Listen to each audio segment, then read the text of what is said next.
बिस्मिल्लाहिर्रहमानिर्रहीम। अस्सलामु अलैकुम साथियों, मैं हूं मोहम्मद आरिफ लतीफ़। दोस्तों, मैं उम्मीद करता हूं आप सभी खैरियत से होंगे। एक दफ़ा फिर से मैं आपकी खिदमत में लेकर हाज़िर हुआ हूं यूजीसी नेट जेआरएफ के अहम सवालात व जवाबात। तो चलिए बिला ताख़ीर इस क्लास को शुरू करते हैं। और आज का हमारा पहला सवाल है, अल्लामा इक़बाल की नज़्म इश्तराकियत किस मजमुआ कलाम से माख़ूज़ है? बांगे दरा, ज़रबे कलीम, बाले जिब्रैल या फिर अरमागान हिजाज़। याद रखेंगे, अल्लामा इक़बाल का 4 शेरी मजमूए हैं। पहला है बांगे दरा। बांगे दरा 1924 ईस्वी में मंज़र आम पर आया है। दूसरा है बाले जिब्रैल जो 1935 ईस्वी में मंज़र आम पर आया। और तीसरा है ज़रबे कलीम जो 1936 ईस्वी में मंज़र आम पर आया है। और इनका आखिरी मजमुआ 1938 ईस्वी में मंज़र आम पर आया जो कि है अरमागान हिजाज़।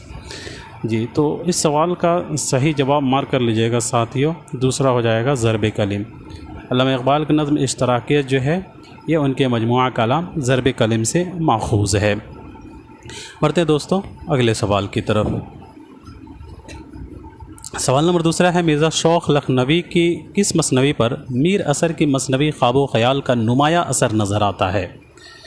जी, तो इस सवाल का सही जवाब मार्क कर लीजिएगा। दूसरा हो जाएगा फ़रेब इश्क़। मिर्ज़ा शौक़ लखनवी की मसनवी पर जो है मीर असर की मसनवी ख्वाब ख़याल का नुमाया असर नज़र आता है, वो है फ़रेब इश्क़। बढ़ते हैं दोस्तों अगले सवाल की तरफ। सवाल नंबर तीसरा दोस्तों, दक्कन में उर्दू का पहला मरकज़ कहाँ था? गलबर्गा, बीजापुर, गोलकंडा या फिर हैदराबाद? तो याद रखेंगे, दक्कन में उर्दू का पहला मरकज़ जो है वो गलबर्गा में था। दक्कन में उर्दू का पहला मरकज़ कहाँ था? तो याद रखिएगा दोस्तों, गलबर्गा, हैदराबाद।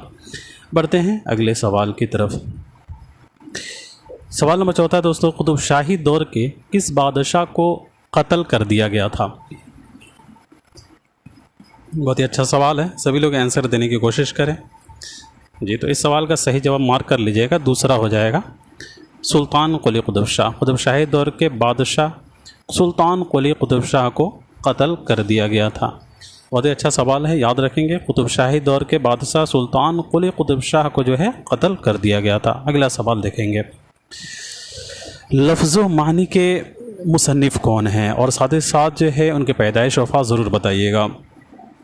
जी दोस्तों, तो लफ्ज़ मानी जो हैं ये शमशुर रहमान फ़ारूक़ी की तसनीफ़ है।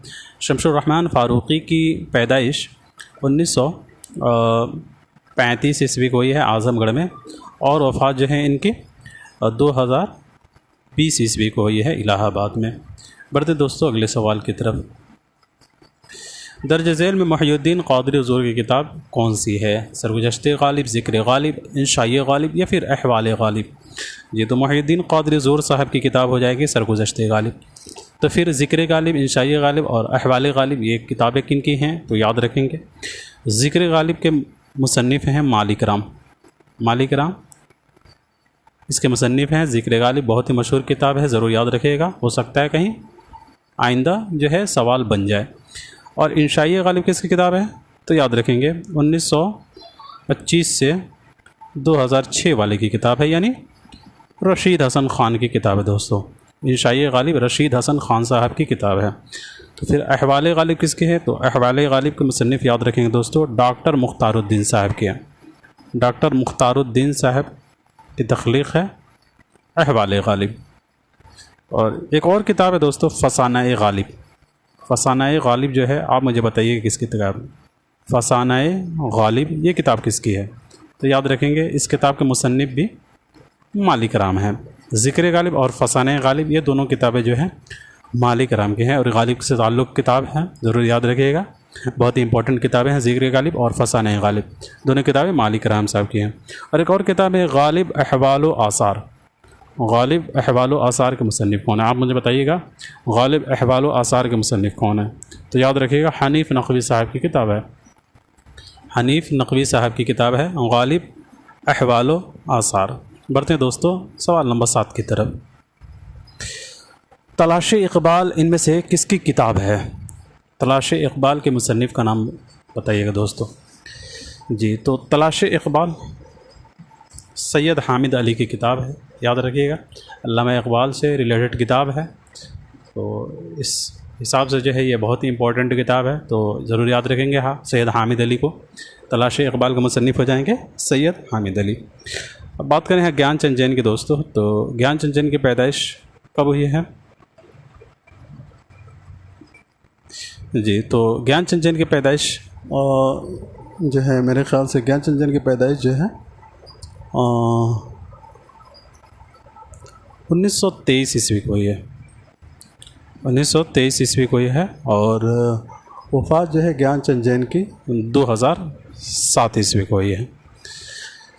चलिए दोस्तों, बढ़ते हैं सवाल नंबर 8 की तरफ। नज़्म बाज़ आमद का शायर कौन है? बाज़ आमद के मुसन्निफ़ कौन है? तो याद रखेंगे बाज़ आमद जो है ये किताब है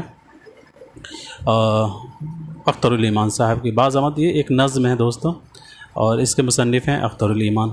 अख्तरुल ईमान की पैदाइश वफ़ात के बारे में बात करें तो अख्तरुल ईमान साहब की पैदाइश जो है दोस्तों 1915 ईस्वी को हुई है बिजनौर में, और वफ़ात 1991 ईस्वी को हुई है।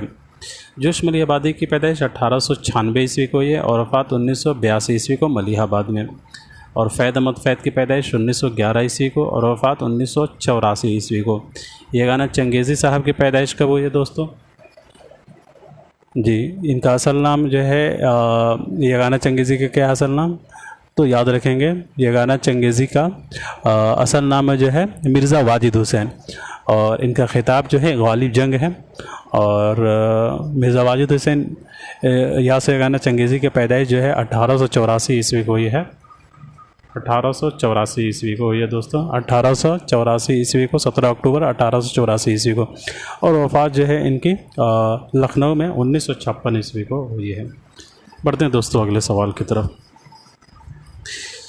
सवाल नंबर 9 है दोस्तों, नज़्म ग़ुलाम रूहों का कारवां का शायर कौन है?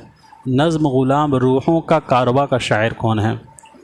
तो याद रखिएगा अख्तरुल ईमान। नज़्म ग़ुलाम रूहों का कारवां के मुसन्निफ़ हो जाएंगे अख्तरुल ईमान। अगला सवाल देखिएगा, कुल्लियात सिराज को 1940 ईस्वी में किसने मुरत्तब किया था?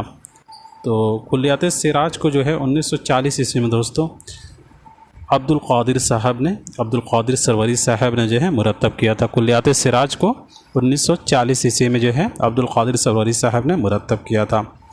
अगला सवाल देखिएगा दोस्तों, गाह जीता हूँ गाह मरता हूँ आना जाना तेरा क़यामत है, इस शेर में कौन सी सनात इस्तेमाल हुई है जी? तो याद रखेंगे दोस्तों इस शेर में सनात तज़ाद इस्तेमाल। सनात तज़ाद क्या होता है? तो जिस शेर में उल्टा सीधा ज़िद और अज़दाद पाया जाए, उल्टा सीधा पाया जाए, तो समझ जाइए कि वो सनात तज़ाद है। इसमें जीना मरना का उल्टा सीधा पाया जा रहा है, जीना मरना, तो इसलिए जो है इस एतबार से हमारा सनात तज़ाद दुरुस्त हो जाएगा।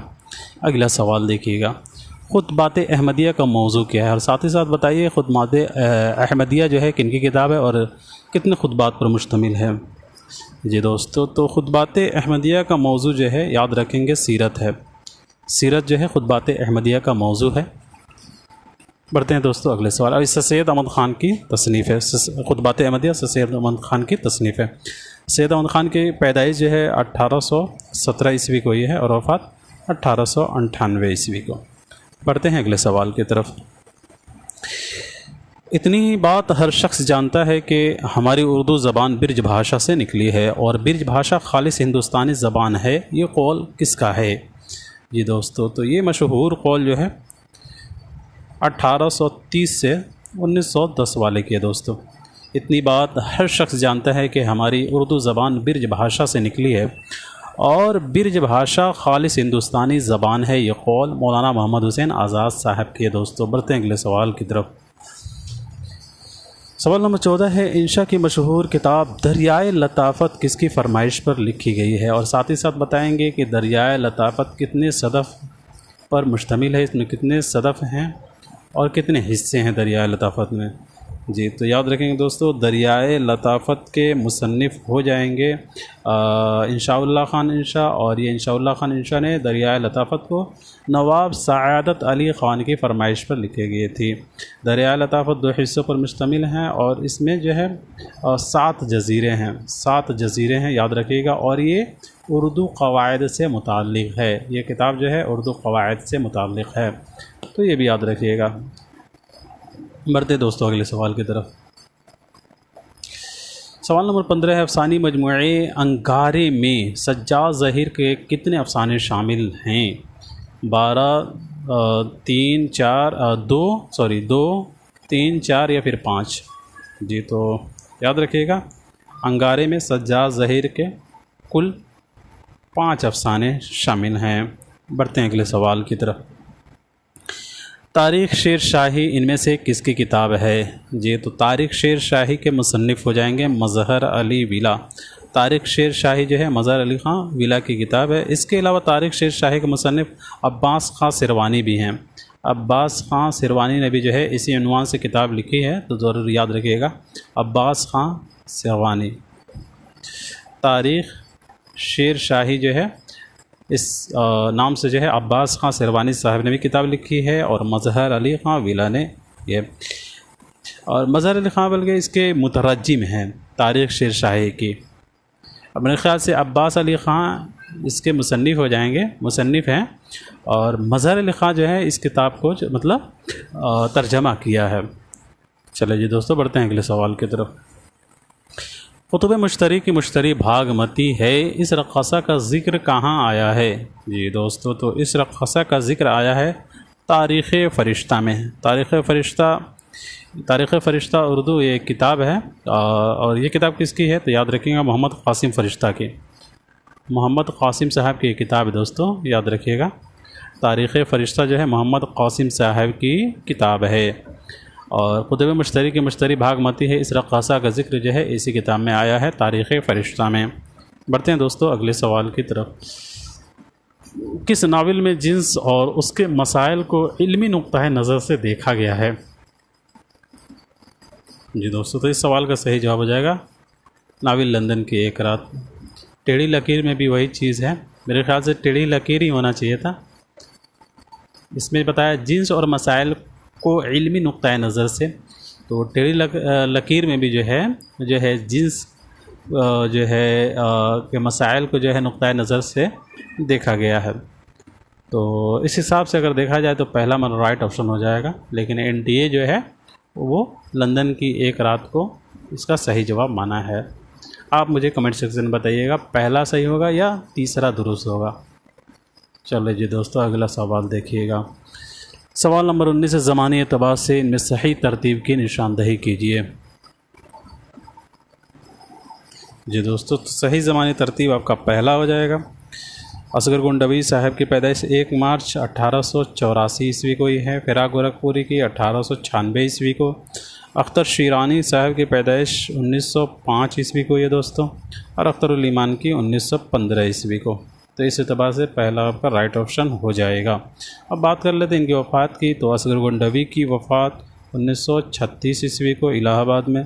फ़िराक गोरखपुरी की 1982 ईस्वी को दिल्ली में हरकत क़ुल्ब रुकने की वजह से। और अख्तर शीरानी साहब की वफ़ात जो है लाहौर में हुई है 1948 ईस्वी को। और अख्तरुल ईमान साहब की पैदाइश 1996 ईस्वी को। इससे पहले मैंने 1991 बता दिया था, तो माफ़ कीजिएगा जो है दोस्तों, अख्तरुल ईमान साहब की वफ़ात जो है 1996 ईस्वी को ही है। 1991 ईस्वी को जो है इसमें चुगताई की वफ़ात है, तो दुरुस्त कर लीजिएगा दोस्तों। बढ़ते हैं अगले सवाल की तरफ, और ये आज का हमारा आखिरी सवाल है। थोड़े थोड़े सवालात को रोज़ाना इंशाअल्लाह कोशिश करेंगे हल करने की, फिर जैसे जैसे इम्तहान करीब आएगा तो सवालात को ज़्यादा बढ़ा देंगे जी। तो आज का ये हमारा आखिरी सवाल रहेगा दोस्तों, इनमें कौन सा बयान दुरुस्त नहीं है?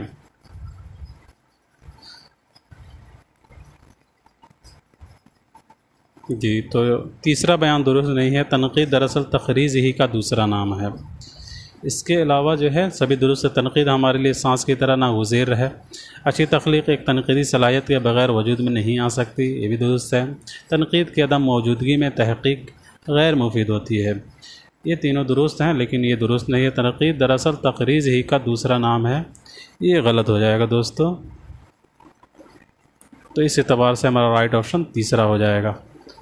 तो आज के लिए इतना ही रखते हैं दोस्तों, मिलते हैं अगले क्लास में। तब तक के लिए खुदा हाफिज़, अपना ख्याल रखें।